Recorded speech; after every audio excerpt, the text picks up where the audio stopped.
Hello and welcome to this Game of Thrones recap. So I've got some special guests for me this week. I've got Dan from Spacedock. Hello. And I've also got Angus and Alasdair from... Hello, Alasdair. What do you thought of this latest season? I mean, it's been a bit patchy at times. I honestly thought it's been great so far. Like, fully agreed. Yes, 5 and 6 were kind of slow going, and I was disappointed to find out that the new one only had less episodes. But they've done so much every episode. Fewer episodes. Shut up, Dan. Yeah, it's been crammed full of everything. That's great. I loved it. It's been great. Yeah, I think fewer episodes with more money behind them was a good idea. Less episodes. No, it was a good idea because it allowed us to have lots of extremely high budget scenes, which were all really cool. That's not to say that it wasn't very well written. It was, as always, mind-blowingly well written, but there was a big uptick in effects. You can tell like how much budget they've got because the scale of the battles are always like in proportion to the budget. Yeah. Like when you go back to like the second season, when the Battle for Blackwater. Oh no, it was the first season when where he's knocked out for the whole battle. Yeah, when Robb Stark was about to start his fight against the Lannisters, and he'd only put part of his army there and whatever else. They charge, and it's just like blackout. And it's the same the second time when they charged the camp. They got the guys there on the walls. They charged in, the King of the North, and it cuts to black, and it comes back in, and everyone's like maimed. Yeah, it just shows Grey Wind eat one guy, and then they all run over the hill, and it's like they died, I guess. Yeah. That is quite good. That they've the budget's is a lot better. Do you like when Euron crashed into the Greyjoy fleet and took out the Sand Snakes? That looked like it cost so much money, that whole naval battle sequence. Yeah. Naval battles are always very expensive. Yeah. I watched the behind-the-scenes stuff on how they did the Ice Lake sequence from the White Hunt later on, and they did everything leading up to the Ice Lake was filmed in Iceland. But then when they actually did the Frozen Lake scene, they did it in Belfast, and they had to basically turn part of Belfast into Iceland. It's like all fake snow. Oh, well, when they're standing there and the undead are around them. Yeah. Wow. Like you watch the behind the scenes thing, and you're like, my God, this must have cost so much money. It just looks mental. And then they had the actor who played Beric Dondarrion was using a flaming sword all the time, and it was like, how did he keep it on fire? They could keep it on for a certain 2 minutes or something. And then they'd have to cut the shots together and stuff. There's only one shot where it's a stuntman, and it's that shot where the guy, one of the red shirt wildlings, falls backwards off the red shirt wildling. Yeah. one of them falls backwards off the thing, and in the background Beric's fighting, and that's not Richard Dormer, but the rest of the time it is him. Which is pretty cool. I was wondering, did you think when he took out the Sand Snakes, it's a bit like they were essentially wiping out the Dawn plot? I agree that, particularly compared to the books, they really did cock up Dawn quite a bit, especially in season 5 and stuff. But I was really excited about the Targaryen Dornish Reach alliance going into this season, and I was like, they showed the big battle shots in the trailers, and I was super excited that there would be so many sort of generals, they would have the 3 Sand Snakes, and they'd have Ilaria and Olenna, and it would be totally spread out, and all these characters involved. And I was so annoyed that the alliance fell to pieces so quickly. Yeah, that went well, because there was that one scene where they had the war council with everyone, and it was so cool. I actually really like that they did that. It's a matter of scale, right? So in Game of Thrones, you're so used to people just you're getting attached to characters, and then they just go.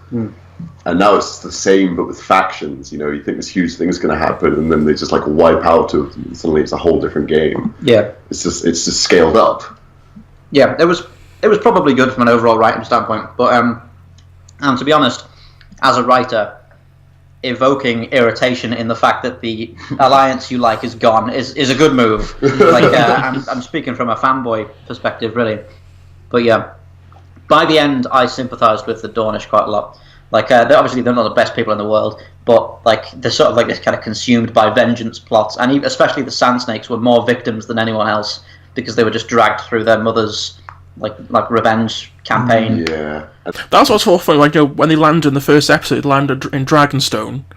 Yeah. But you'd have thought from a geographical basis, it would have made more sense than to land in Dorne, travelling from Essos. Yeah. Because Dorne is a lot closer to Essos than Dragonstone. So perhaps if Dawn had gone better, and if they had more episodes, perhaps they would have landed in Dawn. Yeah. And you would have seen, because it's a bit of a safe haven really for the Targaryen alliance. It's also the right climate to use all of her eastern troops in. Exactly. Yeah. Yeah, but I think I like how all the Unsullied have bundled up now. They're so used to wearing those like leather vests, and now they've all got like sleeves. they look cool with sleeves. Yeah. I like all the winterized Targaryen. Yeah. The Dothraki even have like thicker leather and more furs on them as well. Yeah, it's cool. But I think the whole logistics of that initial movement to Westeros was completely bizarre, because Varys goes to Westeros to get the Dornish and the Tyrells That on was side. a weird set of scenes. And then apparently they must have sent their whole fleet to Marine, because when the joint fleet goes to Dawn, it's got Martell and Tyrell ships mixed in with it. So I guess they sent all their ships to Marine and then moved as a group back to Westeros. But the Dornish apparently didn't put their army on those ships, because they later need to go to Dawn to pick up the Dornish army. Wait, That seems silly. Wait, there are Tyrell ships, Marine. On the big massive sequence where it's the dragons are flying over and you see the whole fleet coming to Westeros. There are Tyrell ships in there. Yeah, there's big green flower sails. I did not notice that. That's weird. So they must have sent all their ships, but not their troops. Apparently, they needed to send Yara and Ilaria south to pick up the Dornish army from Dawn, but the Dornish had already sent all their ships to Marine, so I don't know what the hell they didn't just put their troops on the ships for. But They had no generals. I'm going to around, go so- with they were part of they were helping them ferry the troops. They had a whole bunch of guys. They just helped send some of the ships over, and that'd be empty to get more troops on them, right? Yeah. Also, you have to assume because they send the Unsullied to Casterly Rock and the Greyjoys to Dawn at the same time. So how come when Euron attacks, the Unsullied aren't there? Because they would both have to go south around Westeros. Yeah, that doesn't really make a lot of sense. But I mean, I can understand how later on the Unsullied get back, because apparently they march over land to get to King's Landing. Yeah, that's believable. Because obviously, once the Dothraki and Daenerys take out the supply truck, route with all the Tarleys and probably quite a good chunk of the Lannister force, there's probably not much in the way of opposition from Casterly Rock. The Royal Army's doomed, and the Tyrells are gone, and the Reachmen don't really care at this point. A little thing I sort of missed, in the end of last season, obviously Scepter Baelor was blown up with wildfire. True. But you don't really see much repercussions from that in this season, because obviously you think, well, you've killed a lot of religious leaders and a lot of civilians. If there was, That's true. Everyone's just sort of hanging out, happy, hunky-dory in King's Landing. Everyone who could possibly stand against Cersei is gone. Yeah, So but there's no reason why she can't just go. it would be nice if they just mentioned something about the civilian populace was angry about the death of so many people by this explosion. I think at this point the population of King's Landing is so completely subjugated, and they just don't have the will to do any kind of rebellion. She does have a massive guy that goes around bashing people's heads in just for chatting shit. There's also tons and tons of wildfire under the city. So yeah, that's true. The citizens of King's Landing are basically being held hostage. You mentioned wildfire. I was interested in the meeting at the end. No one mentioned actually using wildfire against the Whites or the Night King. Because you think wildfire is basically magic fire. That would probably doubly effective against Whites, wouldn't it? Be good against Whites. That's true. That would probably be really good. I suspect that would probably be considered at some point. I suspect that was at least part of the reason for what's his name getting his pyromancer to make all that wildfire was. Oh, you think the what's his name, Aegon Targaryen knew about the Aerys Targaryen? Aerys Targaryen. Who's Aegon Targaryen? He was the conqueror from 300 years ago. There have Aerys been lots Targaryen. of Aegons as well. Yeah. There's been 5 kings who have been Aegon Targaryen. Jon Snow is Aegon the Oh, 6th. that's true. That's another he's not. big He's Aegon twist. the 7th. Aegon the 6th was the one that was He killed did by say the his real name. I suppose Aegon technically Targaryen. Jon would be the 6th, because obviously the son was never crowned, so therefore he wouldn't actually be. Yeah, true. What was the name of the guy at the Black Watch? The maester who was actually Targaryen. Oh, Aemon. Yeah, Aemon. I don't know what's the same. Yeah, Aegon. Is it Aegon or is A here? He says something about egg when he dies. Yeah. And that's because him and Aegon were best friend. Yeah, but it was like Aegon the Fourth or something. Yeah. The thing is, Rhaegar Targaryen, who was Jon Snow's dad, was like super obsessed with prophecy, and he thought that one of his children was going to be the prince who was promised, which he may well be because of Jon Snow. But initially, the first son he had, he named Aegon, and then he named his daughter Rhaenys, and he thought that when he went off with Lyanna Stark, he would have another daughter who he would name Visenya, because then they'd have the triumvirate from the original conquest, Rhaenys, Visenya, and Aegon. But by that point, it fell to Lyanna to name the son because Rhaegar was dead, and so were the other two kids. So she just named him Aegon because the other Aegon was dead. And there was I was wondering, with like obviously the annulment, they're marrying Lyanna Stark. I'm sort of odd, when Bran says at the end that Robert's rebellion was built on a lie. I'm not really sure how we can say it, because they did elope. It's like, so instead of she wasn't kidnapped, she ran away. But Brandon Stark and Rickard Stark were still killed by the Mad King, and then the heads of Robert Baratheon and Ned Stark were demanded.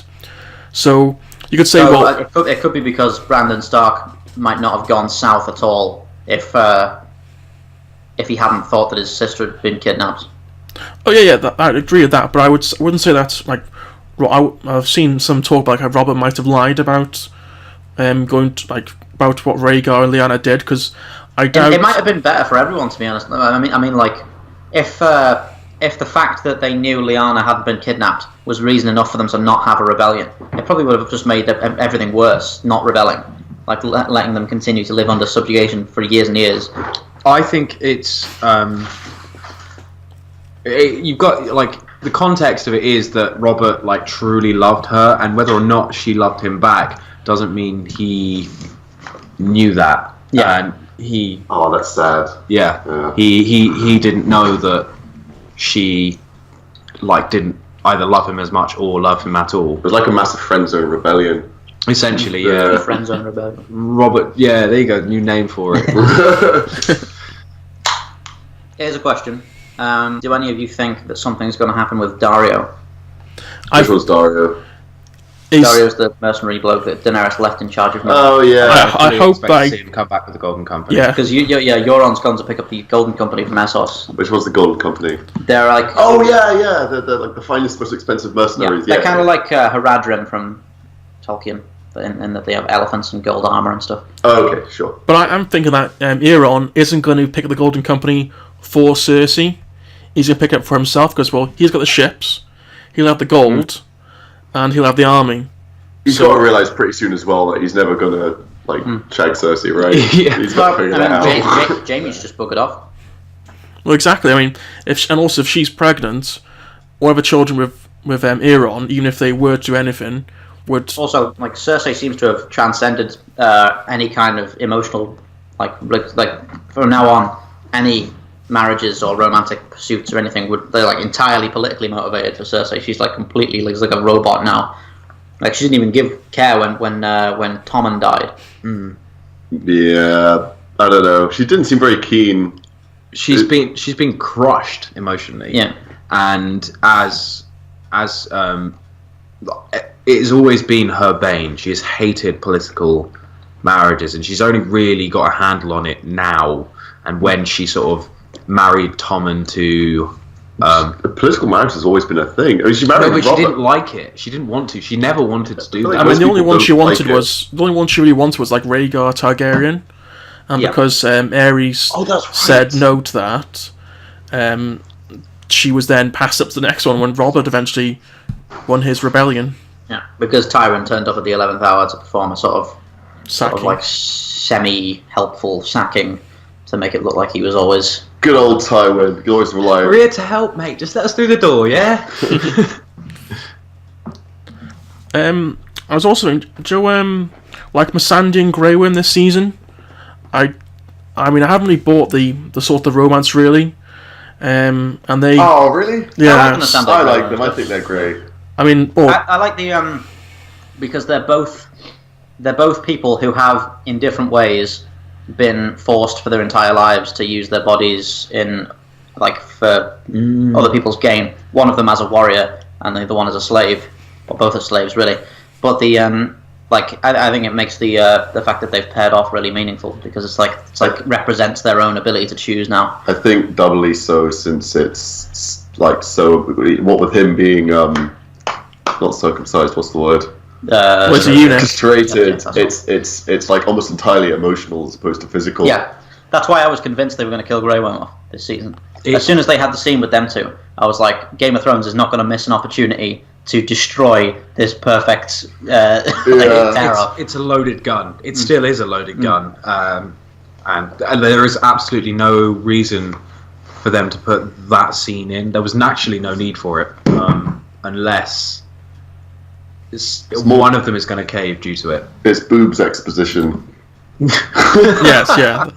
I don't like the idea. It annoys me when people go, "Oh, why have they devoted so much screen time to the Missandei Grey Worm stuff?" And it's like, we can't just have dragons roasting people all the time. Yeah. There does have to be some character, and I'm glad that the secondary characters and tertiary characters get that kind of attention and stuff. It's good. I mean, I just think perhaps if we had 10 episodes, you probably would have had more scenes of those characters.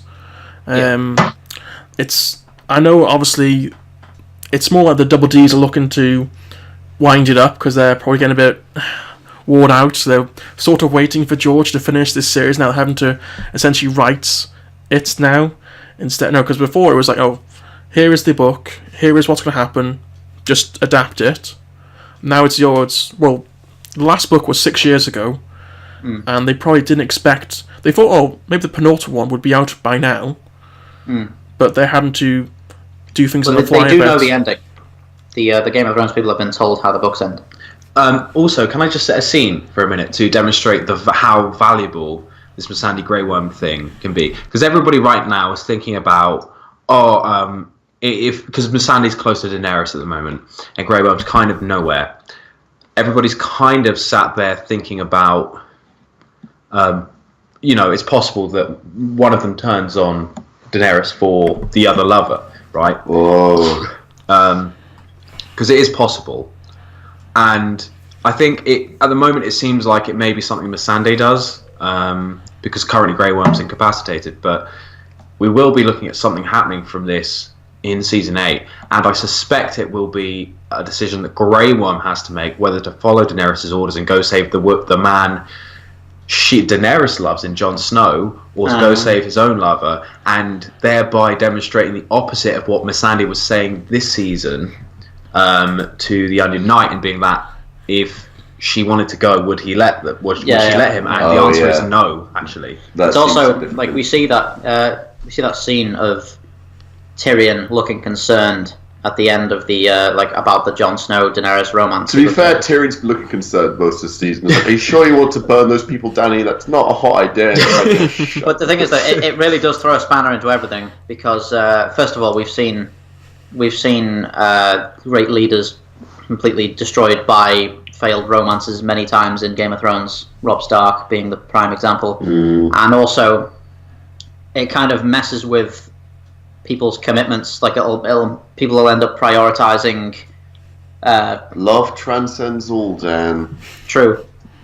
Remember in Frozen, the love melted the heart. So perhaps Jon and Dany's love will melt. You just have to show them how to love, and it'll melt their ice. That's what I meant. Jorah. It's going to throw a spanner in the works for Jorah. He's going to end up doing something stupid because she's off with Jon now. The poor guy, Jorah. I thought he might die in the. Jorah's had such a rough time. He really has. The entire way through. I thought he might die on the White Hunt, and I was glad that he didn't, because the guy has been really shafted by circumstance over the years. What's he doing now? Is he just hanging around Dany? Yeah. Okay. I was surprised at how few characters died on the White Hunt. Only Thoros of Myr. Yeah, well, your healer dies. I mean, come on. You got Beric is Beric like the tank? Because he'll just come back. I mean, you don't need to protect your healer.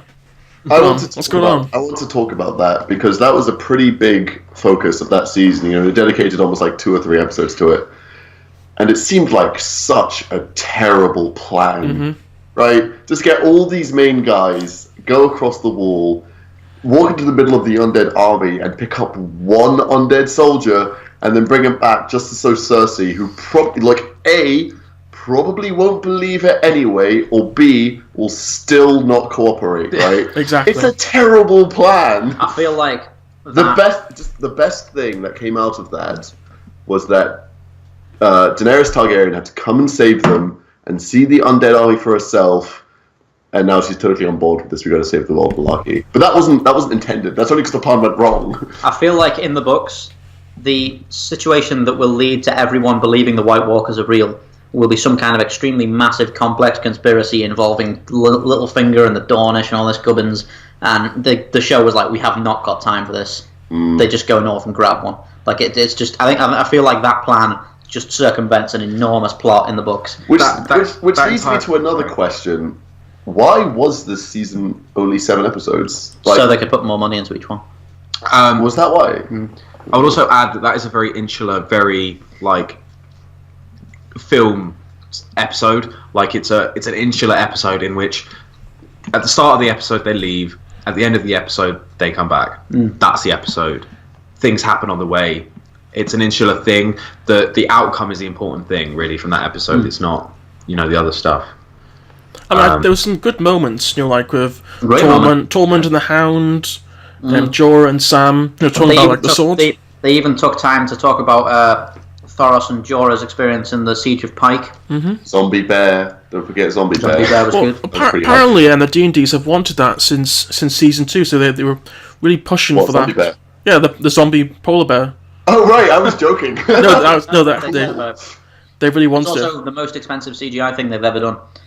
The bear was more expensive than the dragons. Yes, because its hair effects are a nightmare. Which is why we don't have Ghost at all. That's why there's barely any. That's why there's barely any direwolf scenes in the show. There is no Ghost at all this season. Yeah, no Ghost in season 2. It's like That seems like a weird budget restriction.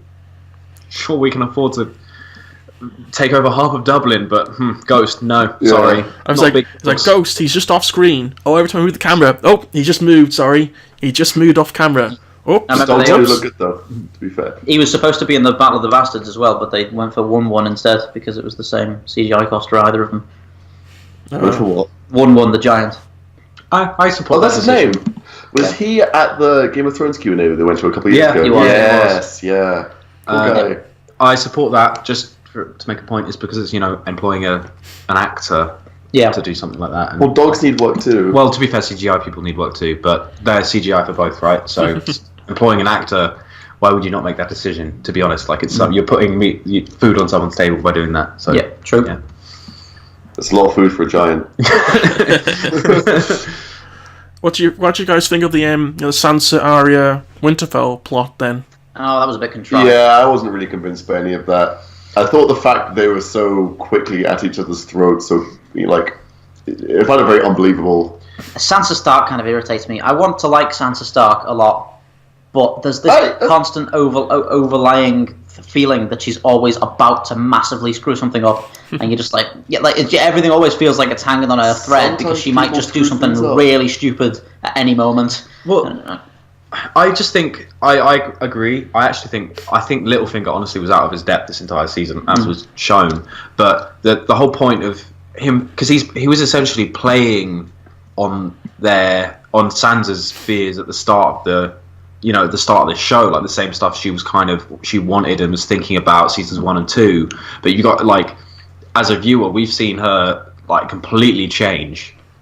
She's much more her mother now, and I think I didn't believe that she would ever let it get to that point where she would let Littlefinger in her head. She was the one who knew that Littlefinger helped kill her father and stuff like that. She basically had him under. There are weird scenes though where it's just Arya and Sansa, and they're still keeping up the "we hate each other" charade, and it's like, why? There was that scene where she finds the faces.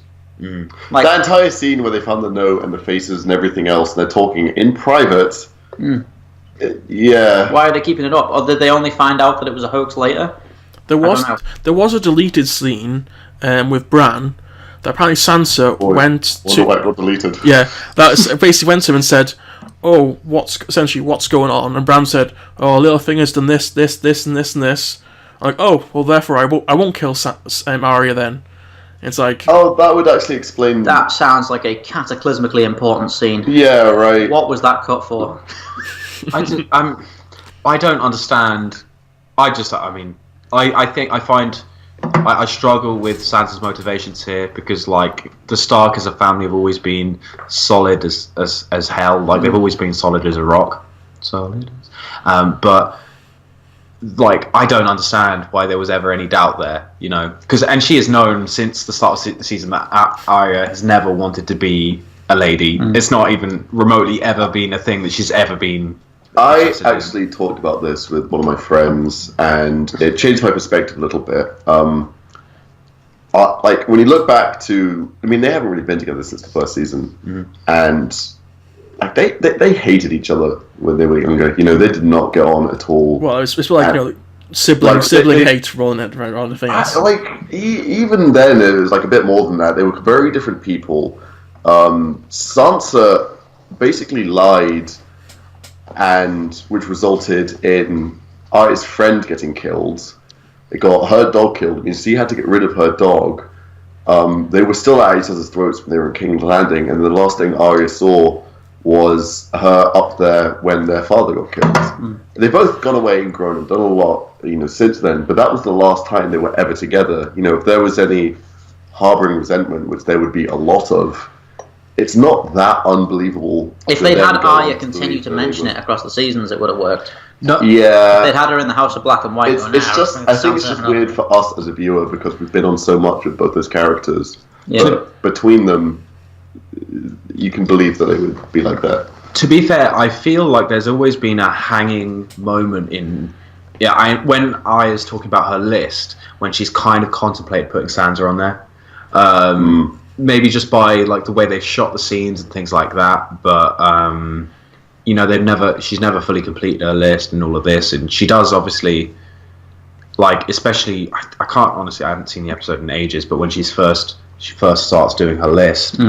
you know, she just starts reeling off people, and she's reeling off all of these people involved in her father dying, and then it just, you know, fades out. Yeah, that list basically just starts up as everyone that's up there during the execution. Yeah. And then she adds Melisandre and stuff after Gendry gets captured and things. It's a pretty easy list to get on that one. The what was I going to say? I've totally forgotten. Oh yeah, this season has done some things that's made me like Sansa quite a lot more. Like, there's little tiny things like when she walks past and notices that they're not putting leather on the plate mail. Yeah. I was like, oh, that's cool. That's how you make somebody look like they're getting the hang of command and stuff. And then, obviously, it was really cathartic and satisfying when she turned it around on Littlefinger in the courtroom and all that.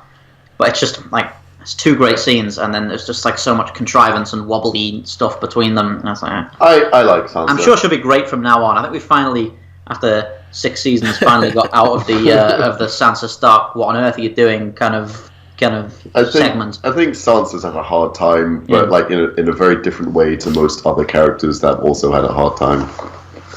Yeah, because she probably doesn't have the capacity to really fight back. I mean, other characters, perhaps like Jon and Arya, have eventually learned skills where they've been able to fight back against whatever opposition they were facing.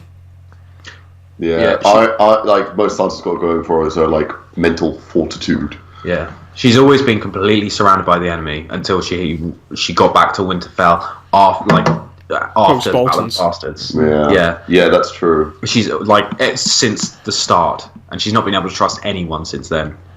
I'll tell you what though, how satisfying was it to have Bronze Jon Royce just go, no, I'm not taking you back to the Vale to we can see that coming. That was kind of funny, but I always thought Littlefinger, this season he's been weaseling around, and you thought, what are you doing? I am astonished that Littlefinger got killed. Yeah, honestly, that took me off my feet. Like, I assumed from the start he was this character that was plotting to become this huge player that would like contend for the throne in some weaselly way that we didn't know about. I strongly suspect he still will be in the books. Yeah, I really. It feels like he was wrote out. I mean, he was directed out, not wrote out. But I can see that. I mean, I assumed that he would essentially get the best of most of the people, but then would eventually like get killed by like the Night King and the Whites, because it's almost like he was expecting everything from the living, but he never thought of the supernatural as actually a thing. Yeah. Or indeed, just by Bran's green sight gets him done in. Which kind of does, but if it was done in a more, like, utterly Bran way... I mean, yeah, that kind of did happen. It just got deleted. There's also... What was I going to say again? Shit. One thing about Littlefinger I really like is I really liked his speech about fighting every battle on every side. Yeah. That was some good. great speeches this season. The best one was Beric Dondarrion's "Death is the Enemy" speech. That was really cool. Yeah. There is a weird thing I think with Beric Dondarrion because in the books he is out of it, but he dies basically after the Red Wedding to revive Catelyn Stark. But that is long gone in this TV show. Wait, what? In the book, Catelyn Stark comes out alive. Which one's Lady Stoneheart? Lady Stoneheart is Catelyn Stark brought back to life after she's been killed. Beric Dondarrion gives his life. Well, he transfers his remaining resurrection. Wow! I'm kind of glad they're not doing it. I think I'm the only person who thinks that way. I can see that being dumb. Yeah. It's especially at the time that would have been, because that would have been what season, basically the end of season 3, 4. She, like, that would have been like, you're talking like they're throwing high fantasy into the middle of it, essentially fantasy drama at that point, because we're not really seeing it hadn't gone like super magic yet. Yeah, we haven't seen. We've seen giants, but that's it. Like Jon coming back was pretty high fantasy. That's the biggest sort of Deus Ex Machina thing we've seen. It was much later than that would have been, though. Yeah, like Lady Stoneheart is like back when you're there, like, oh, I hate that Joffrey fella. And there's a dead woman running around trying to kill her enemy. You know what would have been a lot better for everyone involved? What? If instead of turning right to go to Winterfell, Arya went to turn left to kill Cersei. Well, you got to blame Ed Sheeran for that. Oh, bloody Ed Sheeran. Best character this season, guaranteed. Winks at the screen. That was a weird scene. New song on iTunes, wink wink. Yeah. They also had the guy that was in This Is England sitting right next to him, who's a pretty big actor. I appreciated that. I like that a lot. I did think it was funny though, just going up to the camp, if you hear someone singing, and the person that's singing wasn't Ed Sheeran, he was just sort of sitting there next to him. Anyway, on the topic of Beric Dondarrion, I think that every character, including Beric, that the show has fleshed out way more than they were fleshed out in the books, has been like drastically improved. They look really cool. Like Grey Worm was nothing in the books. He was just a guard, basically. There's like no dialogue. Missandei wasn't enormously important in the books, and she was like 12 years old or something. And Beric Dondarrion's obviously gone by the Red Wedding. But all those characters are now really great, I think. Like there's some, like Beric's one of my favourites and stuff. I feel like it's really easy to become endeared to a character who you see learn a language or learn to write. Like so Davos and Grey Worm are the big ones. Davos is my fave. He's a sweetie. Do you know who my favourite character was? And I feel like most people don't like him. I've always really liked Stannis. I love Stannis. Yeah, I love Stannis as well. There's a banner somewhere. He's a very compelling character. I think he would have been a pretty great king under the right circumstances. No, I'm pretty sure he would have been a dick. Yeah, I'm pretty better than Cersei, right? No, I mean, he probably wouldn't have blown up the middle of the city. It goes down the toilet eventually for Stannis, obviously. But when he's introduced, he's basically just like this sort of ruling robot that just like doles out punishment and reward with completely no bias at all, and just like it's like, you know who was a good king? Robert. He was fine. Everything was fine when Robert was around. Just sort of drank and didn't like. The negatives of Robert's rule have kind of been overshadowed since. He drank too much. It's fine. The largest problem they had was they were in a bit of debt. Yeah. Now waging now war they're in for so much debt now. For so many years, almost every source of income is just gone. It's all gone. It's all wrong. They may as well split them up. That way you can divide the debt. The funny thing was, financial advice. I remember them saying, Robert, he can make friends out of his enemies. Have a drink with them, and then every good mates. It's like Daenerys. She's not going to do that. It's like, just have a drink with the Tarleys. That'll sort him out. Get Randall Tarley a bit drunk. He'll calm down. That probably would have worked. Actually, this is a massive thing we haven't talked about, but Daenerys this season, they've obviously been dropping some major hints that she's the sadist. She's a bit of a loose cannon. Yeah. Got a screw loose somewhere. She likes a bit the old burning people alive. She has been making decisions that have gotten a lot of people killed for a long time now. What on earth She's was preconditioned? What on earth was Dick Ontali thinking? Like, what a completely pointless and that was dumb. move. That was dumb. Like, why? It's not even like a blaze of glory or anything. He's not doing anything meaningful. Yeah, He's like, I'd like to die as well. Please put me on that death list. Thanks a lot. It's like completely pointless. I feel like this was a writing decision as well, because it is literally, you cannot even, like, if my dad told me I'm going to die so that you don't, I'd be like, thanks, Dad. I'm sorry, but thanks. But there's a lot of people. What a dick thing to do to your father, right? Yeah, and he's there like, my last dying wish is that you don't die with me, and you're there like, shut up. Shut up, Dad. You can't tell me what to do. But the funny thing, he sent his other son to the wall so that this son would inherit his lands. And now, unless the Night's Watch gets disbanded and Sam comes back. I mean, I feel like there's like 30 Night Watchmen there. No one's basically just Ed on the wall. Ed and a few wildlings, I guess. I feel like that Dick on doing that was literally the entire purpose of him killing himself was that so that Sam Tarly has to make a decision about his family. Also, they have no idea what the hell they were going to do for Dick Ontali for the rest of the show if he was still around. Why is Bron just going to take the mick out of his name for the next 2 seasons? I'd watch it. There was like a thing with the Tarleys, though, that Sam stole their Valerian sword, not mentioned at all, through beautiful... They know that Valerian still killed White Walkers, right? Yeah. Okay. I mean, the others obviously don't believe that they exist. Well, it wasn't just that. It was the fact that it was their ceremonial sword, and there's no mention at all in the entire thing. They're like, my stupid son, when he came back, he stole my sword. Even that would have probably been fine, I guess.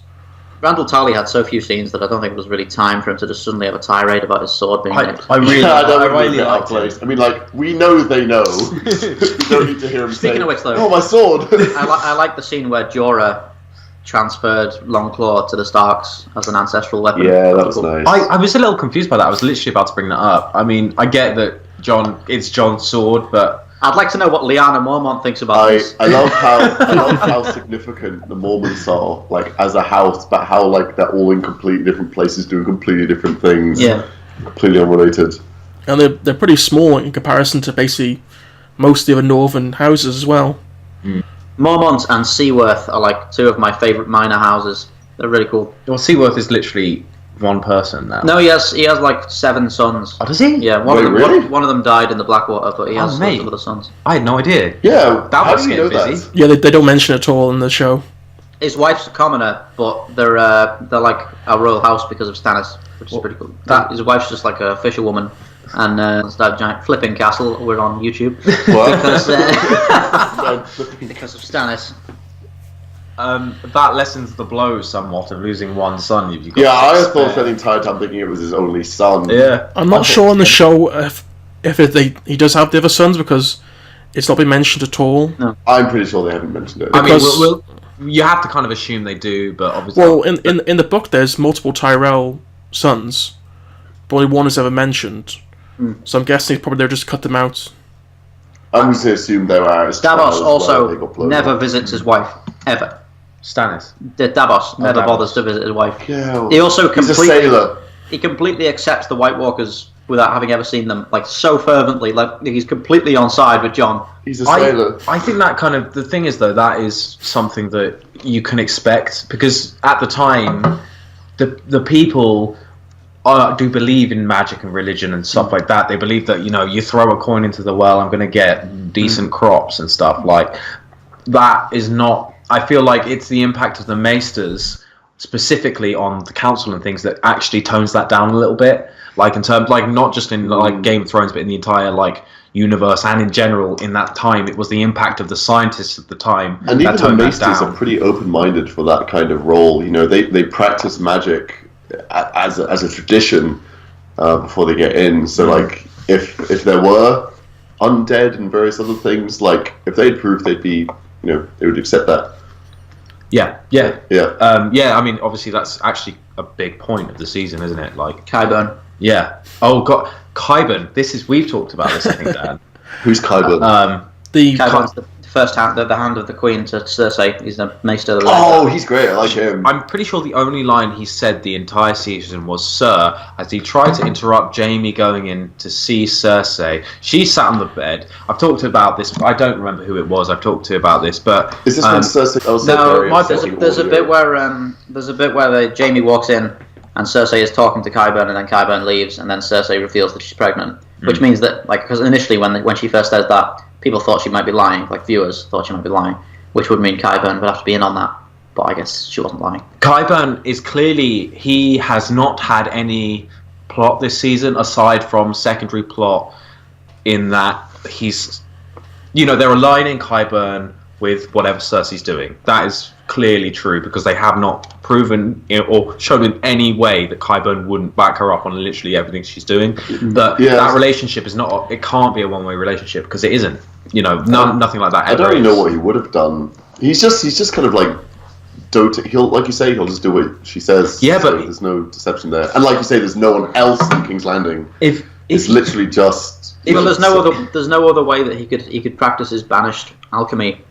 And that's what he wants to do, so he's kind of happy where he is. We don't see any drama in King's Landing other than Cersei saying what she's going to do, because there's no other competitors in King's Landing. You have to remember, though, Qyburn absolutely, he gets things done. He essentially orchestrated the whole blowing up of the thing, the Scepter Baylor.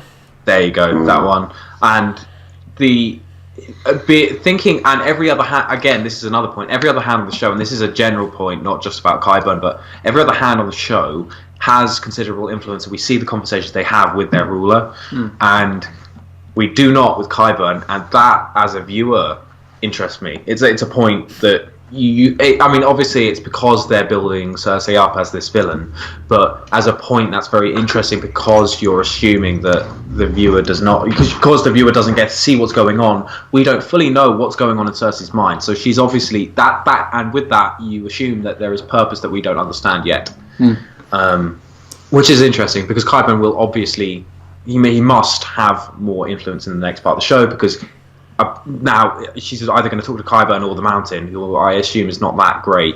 Unless she moves off somewhere immediately. The Mountain wasn't exactly a chatty guy before he got all zombified. Yeah. It was quite funny with Qyburn with the White Hand. He was like, "What on earth is this?" And I was like, "That was perhaps that was his only plot element of look at hand."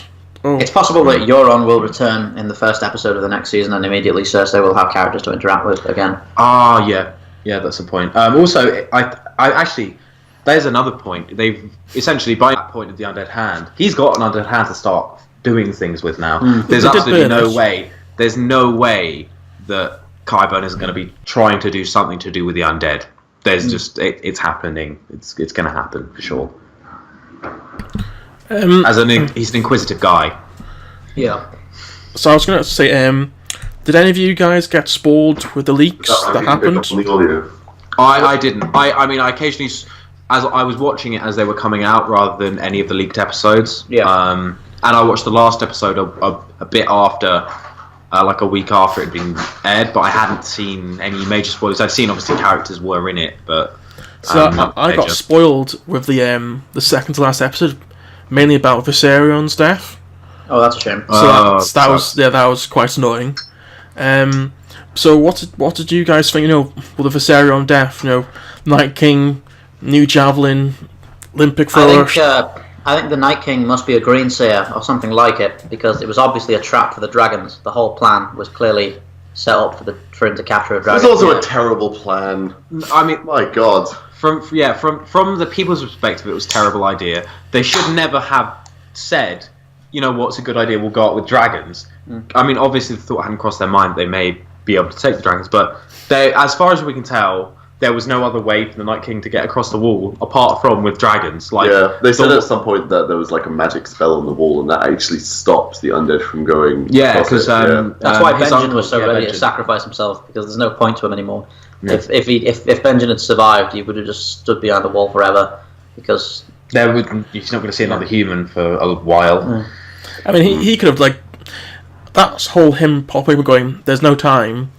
I mean, he could have said something like, "My watch has ended," because he was a man of the Night's Watch. I mean, it'd been a bit more, it was slightly cheesy, but it'd seem more fitting. There's no time. Let's go. I don't know if you've seen it, but there's a really cool fan film on YouTube of a mission that Benjen Stark went on as First Ranger. Oh, it's so cool.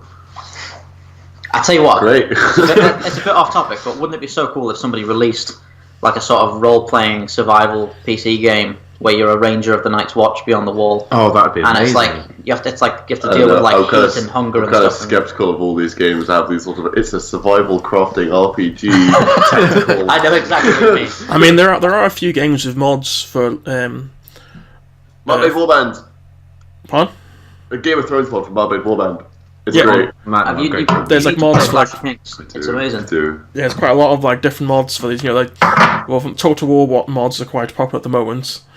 So so it probably wouldn't be. Well, I'm surprised. I mean, there was one game sort of like an RPG that was done a few years ago. Sort of that was a bit weird. Like a Knights of the Republic type thing, but. Oh, I saw a bit of that. It looks awful. Yeah, well, probably was, but there has been much considering. Like is that the Telltale one? Yeah, the Telltale game's great. Is that really good? Yeah. Well, the Game of Thrones ones. Have you played it? There's the second season of it coming out next year. Oh, it was a decent game. I really like that. You saw that treat. Do you like the Rhaegar actor? I mean, I thought, like, what is this? This is the same actor who played Viserys popping up. At first, I thought it was a bit weird, but then I thought it makes all the sense in the world that Viserys would deliberately dress like Rhaegar.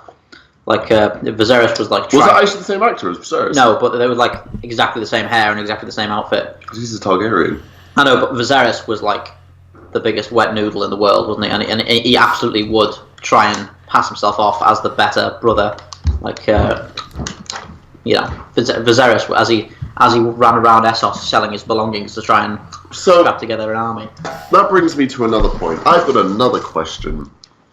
Go on. Now that we've discovered that they did actually have a legitimate marriage, and we can assume from that Lyanna Stark did actually love Rhaegar Targaryen, why didn't this become public knowledge after the rebellion broke out? Like, was it so important that they keep it secret that they can't prevent all these, like, hundreds of thousands of deaths? Like, oh no, it's not, sorry, I'm just eloping, it's fine. Well, Robert would have killed Jon if he knew he was a Targaryen, because Robert went mad and tried to kill the Targaryens. They ran off together to hide together.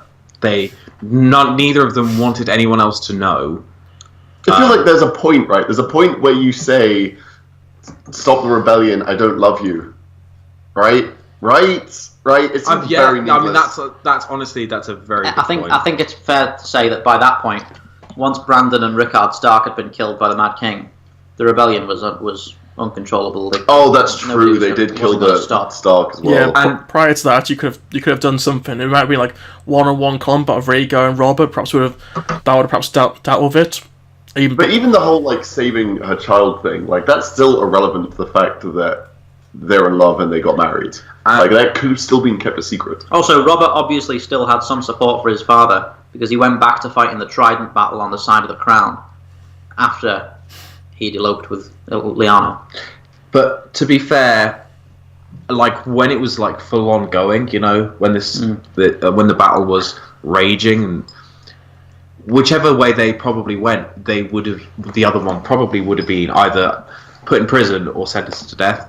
Like you can absolutely bet that if Lyanna Stark goes back to Robert at that point, he's not going to be like, oh yeah, sure, my wife really loves you, I love her, you took her from me and then married her. You can bet he's not going to be like, that's okay. Can we just take a moment to say, poor Elia Martell really got just screwed over by everyone. Was that the old lady? No, the She was Rhaegar's wife. Oh, she was Rhaegar's wife. Yeah.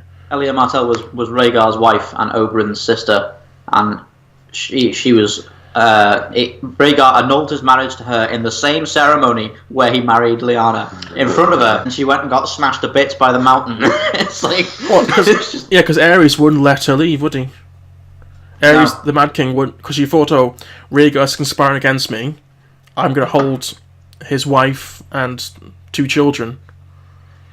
Oh God, that's awful. Yeah, Elia Martell really did not have the best time. Dawn gets screwed over quite a lot. You know what? on the topic of the Mountain, he's obviously thoroughly a bad guy. Like when he was proper, when he's now whatever the hell he is, he was thoroughly a bad guy. But you've got to think that right now, the way he is, being completely subservient, and I can only imagine what Qyburn did to him, but he can't be having a good time. So he in a seems way, like he's having a good time. No. He seems like he's having an okay time. He clearly is not. Look at his face. Like he's there with like he looks a bit different, but honestly, his personality is almost just pretty much the same. I think he's basically he's he not. does what he's told. Yeah. I'd say he's basically not.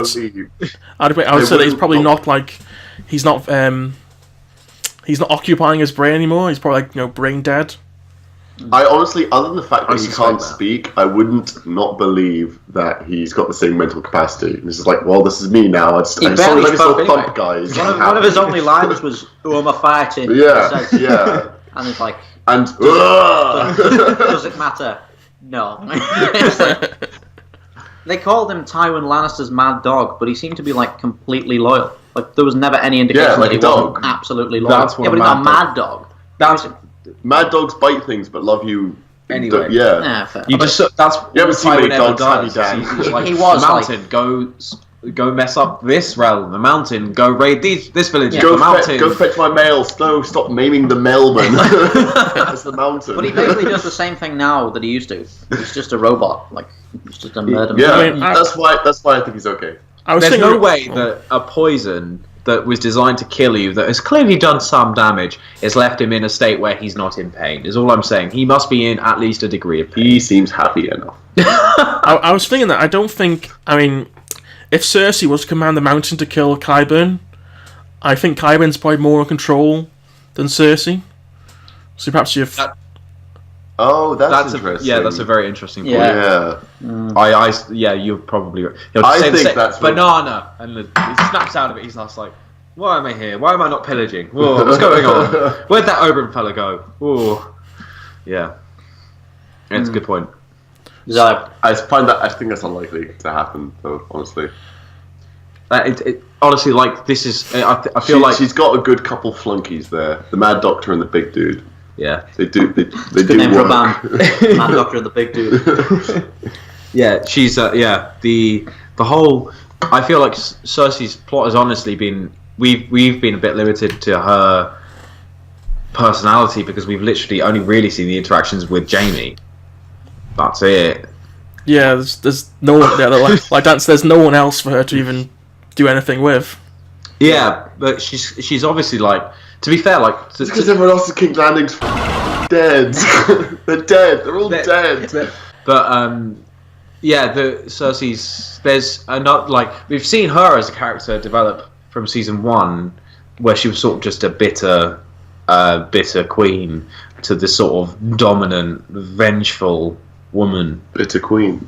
Oh, yeah, I mean, she's still, like, the essence of her is still the same, but we've seen her develop into... a very different beast, You know what I was surprised to find out? She's very, very capable. Like, she's handling this whole indomitable odds thing very well. Well, I think the whole let's wait for one side to win thing is madness. That's crazy. Because whoever wins is going to kill them. Jaime was completely right. The only hope they have is to endear themselves to the Targaryens and Starks in the hope that they win so that they don't get immediately destroyed afterwards. I think she's made it pretty clear that she just wants to hurt people, right? She's not really interested in doing the best thing for everyone. She just wants to hurt people. So she keeps saying that the only thing she cares about is herself and her family. But you've got to think, why doesn't she just bugger off to Essos or the Summer Isles or something if all she cares about is her family and herself? I mean, it's her family's future as well. Like, if she can raise a family that's, like, completely in power of everything, that's better for them than just hiding away in some ditchy place. I mean, she's got to realise it's curtains now, though. Like, there's no way it ends well for the Lannisters. But this brings me on to an interesting point. It's a very, very vague fan theory, and I don't know enough about the books to be able to back this up with any evidence at all. But I'm going to say it anyway, and see if anybody here can flesh it out for me. So, Cersei's mother died in childbirth. Yep. And I heard somewhere that it's possible that one of the Targaryens raped Tywin's wife. Yeah, I've heard this. Now, wait, would that make Tyrion a relation of? That would make Tyrion a relation of the It would Targaryens. make him the bastard son of the Mad King. Oh, that could make him a love interest for Daenerys as well. Which no, she's too short. He's too short for her. Didn't you hear? I don't know. That was a funny scene. That's That was a funny scene. Kit Harington's pretty short as well. Emilia Clarke is so great. Yeah, so funny. Oh, I get it now. I got your joke. I'll just back this up with a little evidence in that there's one episode where they go, didn't you hear the thing about the thing about the Targaryens? Whenever they have a child, the gods flip a coin. Yeah. Now both Viserys and Daenerys are fine. They're absolutely fine. Viserys wasn't. I mean, He was forbidden okay. knowledge, He was but- just kind of a weak Oh, yeah. character. But like in terms of like physical malformities, he was fine. I assume he looked fine, but but then that would mean that you slot Tyrion in there, and he's the odd one out. But the other thing I'd say is if that's true, then possibly, I mean, how do we know that Jaime and Cersei are not Targaryen? Because we I don't know. think we're going to go into the whole everyone's a Targaryen thing. It's a little bit. That would be a good twist. Yeah, that's like whole 7 seasons of war is completely pointless because everyone's actually on the same side. That would be pretty No. funny, though, right? Turns out everyone's a Targaryen, even Sansa and Arya, they're all Targaryens. Everyone's Targaryens. Oh, so I was thinking about there's a couple of characters I probably haven't mentioned much. Is Sam and Theon. Theon's a weird beast. There was a thing that really irritated me with Theon because it looked like they were going to have the sequence where he would keep getting up after that guy beat him down, and then eventually the other guy would respect his yeah, but he like, just won the fight. steadfast sort of persona and give in and go, yes, we should save Yara. But instead, they undermined everything that he just headbutts him and knocks him out. It's like, no. I completely agree. I actually saw a movie recently. Some guy gets out of prison. I forget what it's called. But they did that exact thing. Like, they had a fight in the prison, and the guy just wouldn't give up, even though he was getting his ass beat. And the other guy was just like, okay. It reminds me of that Deep Space Nine episode where Worf is fighting the Jem'Hadar in the prison camp. Exactly, yeah. And eventually the Jem'Hadar There's been so many scenes where they've done that perfectly, but for some reason Theon just gets up and nuts this guy. Yeah, they put in the terrible castration gag where he gets kicked in the balls like 5 times and he's fine. Do you think maybe that whole scene? Well, from what you guys have said, do you think maybe that whole scene's kind of a finger up to traditional TV making? Yeah. Okay. Yeah. You know what? With that in mind, I like that better. Yeah. Yeah. The other point is that I think it kind of shows development of Theon as that. In that, like, sure, he could take the high ground, but I don't think he wants to do that. At this point, he's been taking the high ground. He's been being the person. He's been being the guy who's like, I'll just sit there and I'll be like, I'll do what she says. And at this point, he needs to kind of take life by the balls and just go and punch his uncle in the face. From the moment that Theon signed on with Daenerys, I thought that he might train as an Unsullied. But that never happened. Oh yeah, that makes sense. But he was trained by the same people who trained Sam and Robb. He was trained by Sir Roderick. So I was kind of thinking perhaps with a bit of confidence from Jon, perhaps you've been like a better fighter, take a few hits, and then realize that actually he was always an archer though, wasn't he? Yeah, but he probably still had decent training. Yeah. It's interesting with him because I think the whole him getting castrated thing it's such an interesting character development thing because they have taken away at that point they took away his intention because his whole thing his whole thing was like he was a womanizer and stuff, wasn't it? And it's like destroyed his character completely. It was his sense of self-worth was how he got it was through having sex. Really? So taking that away creates this whole being absolutely in my opinion he's been one of the best characters to watch because it's honestly been very hard, especially through the stuff when he turns into Reek. Through all of that, it's been very difficult. It's been such a roller coaster. I feel like they've done it really well. I tell you, who's a really great character, Yara Greyjoy. I really hope she survives the whole show. She's so cool. Yeah, good luck, mate. At the end of season 5, they had that one scene with her and Daenerys, and then they had a scene with her and Ilaria in season 7. And these are the scenes that maybe I can't wait for. And they had Olenna and Dany as well. Had to have one scene. I was like, this alliance is going to have so many cool dialogue scenes. I feel like there's something similar with Jaime in that they've had this kind of roller coaster of you liking them because he starts off as the guy that threw Bran out the window. Yeah, and he's like a dirty Lannister. He's scheming and doing all this, and he stabbed. Killed Jory Cassell. Yeah, and he basically he captured Robb as well. Ned. He stabs Robb as well. Ned, goddamn. Yeah. And then he had a bad time, like Theon. He got bits cut off of him, like Theon. And after all that hardship, he goes out and he kind of comes out a better person. You like him. The way to make bad characters sympathetic is to put them do terrible things to them. To make evil characters sympathetic, you put them next to even more evil characters. That's why we have like ridiculous caricatures like Ramsay Bolton, who are so comically evil that they could never be anything else. They serve as a tool to make people who are reprehensible seem like the good guys. Good point. Yeah. Yeah, that's true. And the guy that captured Jaime chopped off his hand and then threw Brienne in a pit with a bear. Yeah, like the Boltons are just this big ball of ridiculous, like chaos from Warhammer or something. Like so over the top. Wasn't it a zombie bear though? Wasn't it a zombie bear? Didn't have the budget then.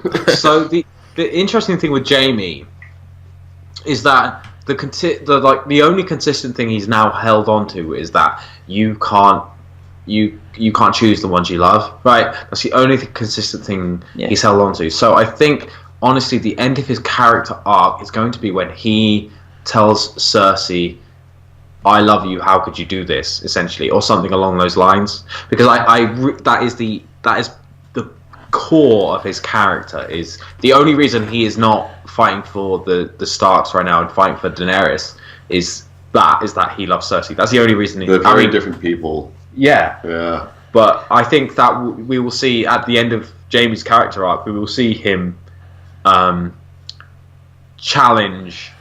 Because I can't remember the exact scene at the very, at the end where he's cast out essentially. He doesn't actually challenge her love, and as far as I can remember, I might be wrong on that because I haven't watched it for a few weeks, but that is going to be the crux of the matter between him and Cersei, will be whether or not, as a character, as a person, she feels the same way. And like we've seen it this season, that she kind of doesn't. She doesn't really at all. Well, it did look for a minute like she might order the mountain to kill him, and then didn't. Yeah, that was significant. Yeah, like there is like a little prophecy that that Cersei will get killed by the younger brother. So that everyone thinks it'll be probably Jaime, because obviously, that's the most obvious one was Tyrion, and that's what she thought. But a lot of people think it's going to be Jaime because depends whether it means little as in small or little as in younger. Oh, was that part of the prophecy that a witch did all those episodes ago? What did it say? She's going to have 3 kids, which immediately suggests that this 4th kid isn't going to end well, because she was only prophesied to have 3. Oh yeah. And it said they were all going to be rulers, or they were all going to be royalty, and they were all going to die, which happened. And then it said that she's going to be killed by the Valonqar, which is High Valyrian for little brother, not necessarily younger brother, but little brother. So it's whether it's Tyrion or Jaime is the question.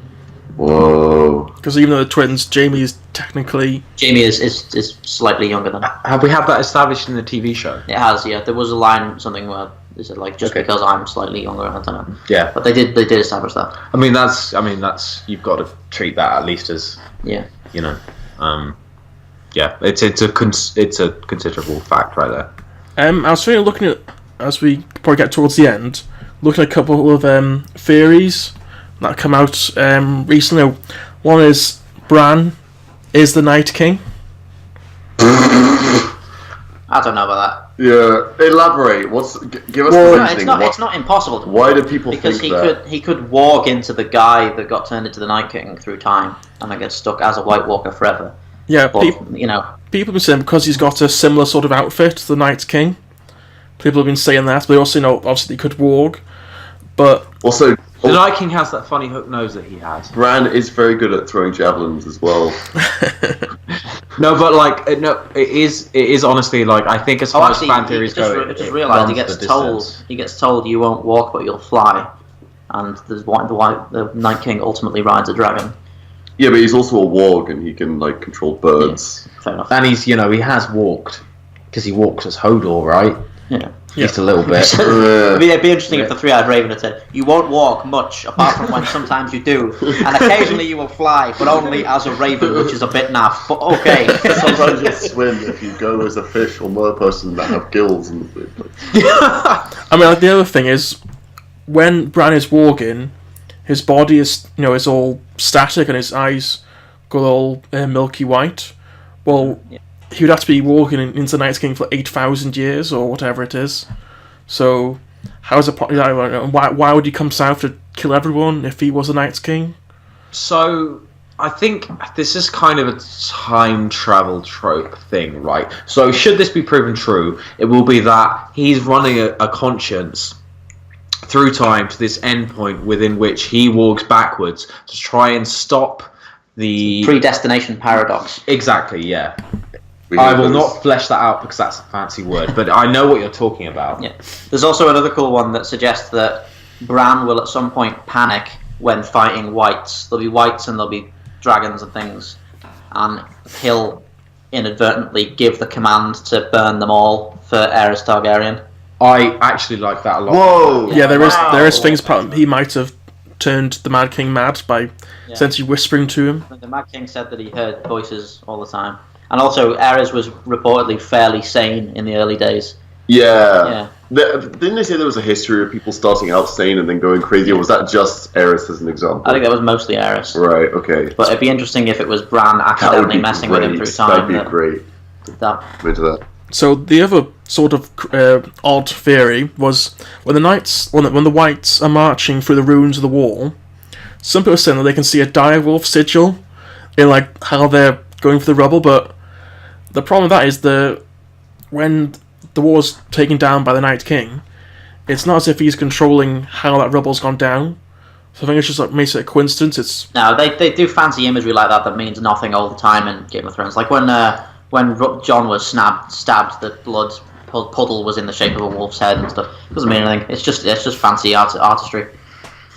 Well, even if it looks I don't think it even looks like a direwolf at all. It may well be entirely coincidental. From a designer's point of view, I think at that point you're looking at herrings. Like it's nice because they're not completely unaware of fan theories. So I think it is honestly. I think it's quite a nice touch, really, to be because like at the end of the day, this means nothing. So feeding either side can only generate some sort of. There's no such thing as bad publicity. Yeah, right. But the thing is, you're feeding because you'd be like, oh well, yeah. So what? It looked a bit like a wolf. Yeah. It doesn't matter.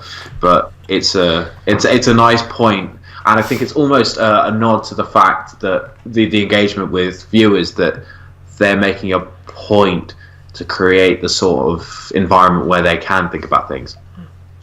There was a really solid fan theory for ages, which has now, I guess, been overblown, but I was almost completely convinced by it, and that was that Daario Naharis and Euron Greyjoy were the same person. See, I thought you were going to say the Varys is a merman thing. No. I was like, yeah, I'm right there with you, man. But there was a whole idea where they were using like either, although it might not be faceless magic or whatever. In the books, it feels like they're similar enough looking for it to literally just be them, because whenever Euron had a scene on the Iron Islands in the books, it was always during a period when Daario had been sent on a mission by Daenerys and stuff.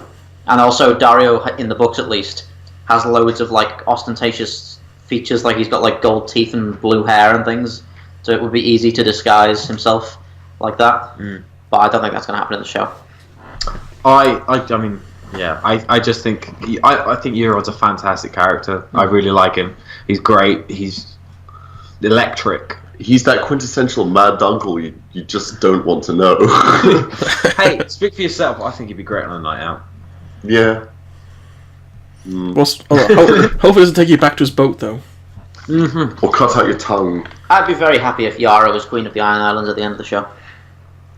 It seems. But everyone would be happy if everything went hunky dory, but that just doesn't really seem to happen. There wouldn't be a show if everything went as we wanted it to, eh? What happens is a kraken comes down and pulls all the Iron Islands back into the sea. That's the end of all those Iron Islanders. A drowned god of I can actually see that happening. That's just as unlikely as almost any of the other stuff we've talked about, any of the other theories. Like, I'd rather a kraken than a merman, eh? What's the bet that the Bay of Dragons is just rubbish by now? Like, surely Daario's not doing a good job. They left a mercenary company in charge of an extremely unstable city and 2 other cities. I don't know. He's pretty charming. He also I'd quash my rebellion if he asked me to. Literally, the first thing he said when he was put in charge of the city was the city. Like, you gotta think maybe this wasn't the best choice to put this guy in charge. Like that whole Bay of Slaves. It's a Bay of Slaves. It's the Bay of Dragons now. It was Slavers Bay. Oh, that's right, Slavers Bay. Well, I prefer Slavers Bay. I think it probably is still Slavers Bay in practicality. Yeah, I think that's the thing. That whole thing is we're not talking about esocentric like that whole Slavers Bay thing. I don't truly understand the purpose of developing Daenerys' storyline through that entire arc, because I still don't see any benefit. She's essentially done if she had just made the right decision at the end of season 1, she'd be in the same position. It honestly just seems like it was a way to endear to the character, but have her come into a climactic finale. Well, if she'd come being a player all the way through. But I completely agree. There was so much of Daenerys' storyline. It's just like, come on, lady. It's you're like season 5. I'm there. Like I really wish that assassin had finished her off. We wouldn't have to see any of the Slavers Bay stuff because it's. I feel like it just doesn't engage me. But then you want to see Kit Harington's bottom on top of Emilia Clarke. Her territory in Essos is probably financially supporting her at least a bit during this invasion. You think? And also, she wouldn't have an Unsullied army. She wouldn't have a Dothraki army if she'd gone at the end of season 2 or whatever. So what I'm saying is, and I'm going to wrap this all the way back to what we were talking about at the start. Yeah. Is that the whole point of the first seasons 1 to 5 with Daenerys is for Grey Worm to betray her to save Missandei. I honestly think it's likely to be the other way around. But yeah, I like the way you looped back to that. Good arc. But, thanks. Well, the Viserion death, that was quite the surprise, I guess, because I haven't properly mentioned it. Because I said the problem with the dragon dying is the only one which has got any sort of characterization, I guess, would be Drogon. The black one, yeah. Yeah, it's a bit weird though. To be fair, the other two spent a long time sitting in a cell for a while. There was a short time when people thought that maybe all the dragons would die in the way that people that were named after died, because Drogon gets hit in the shoulder with that scorpion bolt, and everyone was like, oh, maybe he'll die from that wound like Drogo did, because he got hurt on the shoulder and then died from his wounds. I am still confused as to why Qyburn, in all his wisdom, because we can only assume he's the smartest man alive at this point. And I'm only half joking there, but we can only assume Qyburn knew that, it might be a good idea to poison a bolt, because he'd seen it happen to the Mountain a season or 2 ago. It would be a good idea. I honestly, I don't know. I feel like it just didn't occur to them or me or anyone else. If it didn't occur to me, then I think it was really fortuitous that they even had a scorpion in that loot train that they were on, because frankly, they didn't know where they would get attacked. You'd think if they had poisoned bolts, they'd be keeping them all at holdfasts and things. Also, what poison works on dragons? Would anyone know? Yeah, the Targaryens have been in charge for a while. It's probably not the kind of information they'd I think the Maesters know, because they're the ones who were making the dragons sick before, and that's why they died out originally. Oh, really? Yeah. Well, there's a conspiracy that the Maesters were deliberately sabotaging the development of Targaryen dragons. Whoa. There's one thing. They're supposed to be making a whole bunch of spin-off shows after Thrones finishes. I hope they make a good game if they finish the series. I'd really like to see the Dance of Dragons, which was the conflict where the Targaryens lost the last of their dragons. There was a Targaryen civil war. Can anyone say Total War game? Because I can, please. Oh, Game of Thrones Total War. Oh, that'd be great. That'd be amazing. There's already mods for that one. Yeah, there are many a mod. Yeah, mods, whatever. I want an official one. Yeah, me too. Yeah. Well, that reminds me of Warhammer Total War. I need to check that out. That'd be exciting. Yeah, it will be. The SEC one's coming out in a couple weeks' time. Be sure to check this channel for videos of that one. True. I thought the contraction of episodes to put greater budget into each one was a good move. I don't have any problem with them removing travel times to make the plot move along. I think that's perfectly logical at this stage in the game.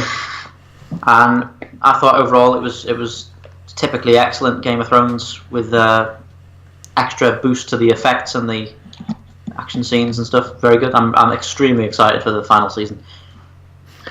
First of all, I'd like to say that I really, really enjoyed this season. However, I feel like the lack of the guidance from the books has led to the showrunners using standard tropes. And to be fair to them, I mean, we've talked about it a few times this season. They've used standard tropes to their advantage. and I think it's been great. The entire season has been great, but I am very aware that when you see these things pop up, it strikes a familiar chord in you, and I don't like that with Game of Thrones. Game of Thrones has always been something that has been a bit different. It strikes a bit too familiar for me, but aside from that, and it's a very, very small gripe, I've really, really enjoyed the season, especially episode 6. It's been great. I'd like to thank the Academy, my parents. It's such a step up from the last 2 seasons. You know that like every episode has been with massive power plays, like these huge factors come in and out. They finally built like bringing together all the stuff they've been building up to the entire show, and it's great to see that develop with like especially with the budget they've got everything. It's exactly what I hoped it would be, and more. It's great. I'm loving it. I would say I enjoyed the season overall. Perhaps not my favourite seasons, but perhaps episode 5 and 6, I thought was a little bit of a white thing. I didn't really enjoy it, but aside from the north of the wall bit, I thought the overall season was still really good. Production values, cinematography were all fantastic throughout the entire season. Can't fault them for that at all.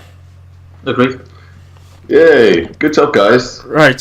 So thank you for listening. Yeah. If you like this, please subscribe and hopefully bring out some more stuff in the future as well. So we're going to start off. Well, Star Trek Discovery starts 24th of September. So probably doing some of that. There's Stranger Things, The Walking Dead, Vikings, Mr. Robot. So hopefully do some bits and bobs on that as well. And then there's also, like Alasdair mentioned, there's a new Warhammer Total War game coming at the end of the month as well. So see if we can play some lizard men. Lizard men beating back the rats. So I've been Alasdair. I'm Angus. If you've come here from Spacedock, it's worth adding that these two will be joining me for some Subspace podcast pretty soon. Oh yeah, we're Dan's mates. Yeah, get ready for that. And when Angus original Space Dockers. Yeah. And Angus is looking to make his own channel at some point. So when that does emerge, it's on the internet now, mate. You got to do it.